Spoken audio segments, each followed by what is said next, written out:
एक बार एक आदमी अपने दोस्त से अपनी नाकामियों के बारे में बात कर रहा था। उसने बताया कि उसने कई व्यवसायों की कोशिश की, परंतु हर बार उसे हार मिली है। उसकी खुदरा व्यवसायों की असफलता के चलते उसने मनोबल कमजोर हो रही थी। उसका दोस्त समझदार था और उसने उसे समझाने की कोशिश की।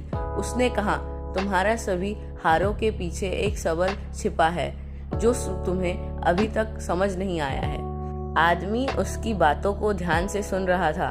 उसका दोस्त फिर जारी रखा, तुम्हारी हारें तुम्हें नई दिशा दिखाने के लिए हो रही है।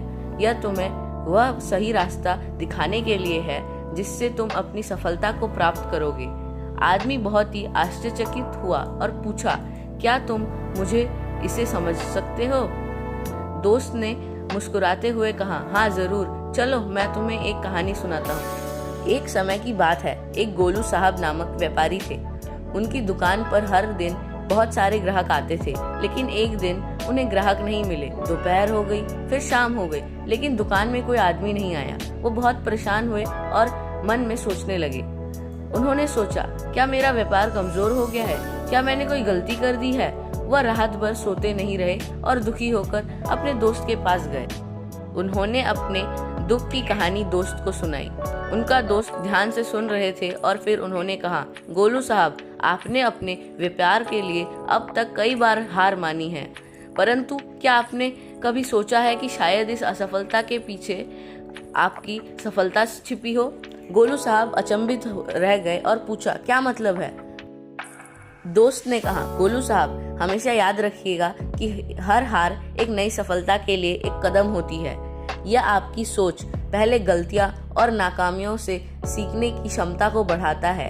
तब आप उन गलतियों को सुधार कर आगे बढ़ सकते हैं और अपने लक्ष्य की ओर आगे बढ़ सकते हैं। गोलू साहब इसे समझ गए और विश्वास करते हुए कहा, धन्यवाद मेरे दोस्त, अब मैं अपने हारों को अपनी सफलता के लिए एक मौका मानूंगा और अपनी मेहनत और योग्यता के साथ आगे बढ़ूंगा। गोलू साहब ने इस नए दृष्टिकोण के साथ अपने काम की शुरुआत की और धीरे धीरे वह सफलता की ऊंचाइयों को छूने लगे। वह न केवल अपने व्यापार के महत्वपूर्ण बदलाव देखे, बल्कि अपने जीवन में भी सफलता प्राप्त की। इस कहानी से हमें ये सबक सिखाया जाता है कि हमेशा असफलता के पीछे नई सफलता की संभावना छिपी होती है। हमें गिरने के बाद भी उठने की क्षमता रखनी चाहिए और अपनी मनोबल को कमजोर नहीं होने देना चाहिए। सच्ची सफलता का मतलब हार जीत नहीं होता, बल्कि अपनी प्रगति करना होता है।